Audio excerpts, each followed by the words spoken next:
President Ferdinand Marcos Jr. wrapped up his first 100 days in office over the weekend. This critical period gives the country a glimpse of how his full term might pan out. One News chief correspondent Ed Lingao gives us a rundown of some of the biggest stories in Marcos's first 100 days as president. Rising prices of fuel and commodities, a weakening peso, a powerful earthquake hitting northern Philippines, and a super typhoon barreling across Luzon. These are some of the country's biggest headlines over the past 3 months and what could be the greatest challenges that the Marcos administration had to face in its first 100 days. In his State of the Nation address, President Bongbong Marcos vowed to make the country more disaster resilient and to boost the economy's recovery from a grueling pandemic. He said his administration also aims to address food security issues by helping local farmers increase production. Ang mga pautang at financial assistance sa mga magbubukid at mangingisda ay magiging institusyon at patakaran ng aking administrasyon.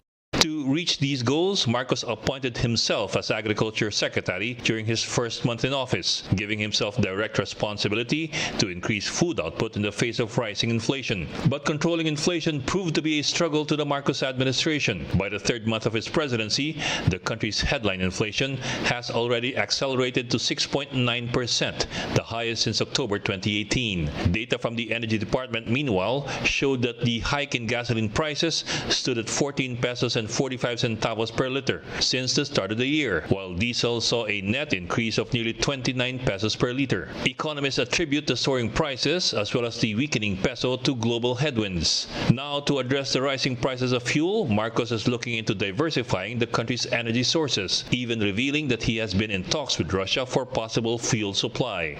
Now we will look to what we describe as non-traditional suppliers of fuel. So we have certainly depended on Dubai. We watched the Dubai oil prices, but now maybe we need to approach Russia. The political side of it has been, of course, a little tricky, but nonetheless, the national interest comes first. On top of a worrying economic situation, the country also faced huge environmental disasters, including the magnitude 7 earthquake that hit northern Luzon in July and Super Typhoon Karding that slammed the same island in September. In his speech at the 77th UN General Assembly, Marcos urged member states to act now against the climate crisis, saying its effects are the biggest threats affecting small countries like the Philippines. Those who are least responsible suffer the most. We absorb more carbon dioxide than we emit, and yet we are the fourth most vulnerable country to the effects of climate change. This injustice must be corrected. To support economic recovery, the president secured at least 1 trillion pesos worth of investment pledges from foreign businessmen during his official visits to Singapore, Indonesia, and the U.S. To woo investors, Marcos even branded the Philippines as Asia's fastest rising economic star. I thank you for your continuing interest in the Philippines, which we are touting as, and with great confidence, as Asia's fastest rising economic star. Marcos's first 100 days as president, however, was marred by a string of controversies. Critics questioned the parties he hosted in Malacanang. His office has proposed 4.5 billion pesos in confidential and intelligence funds. And more recently, his unannounced trip to Singapore to watch the F1 Grand Prix. Despite these challenges and controversies, Marcos Jr. is so far confident that his administration has achieved a functional government, one that is composed of what he claims are the best and brightest officials. I think what we have managed to do in the first 100 days is put together a government which is functional and which has a very, very good idea of what we are targeting in terms of strict economic targets. Let's take a look at some of the big numbers of the first 100 days of President Bongbong Marcos. The president has so far made 4 international trips in the first 100 days since he won the 2022 polls.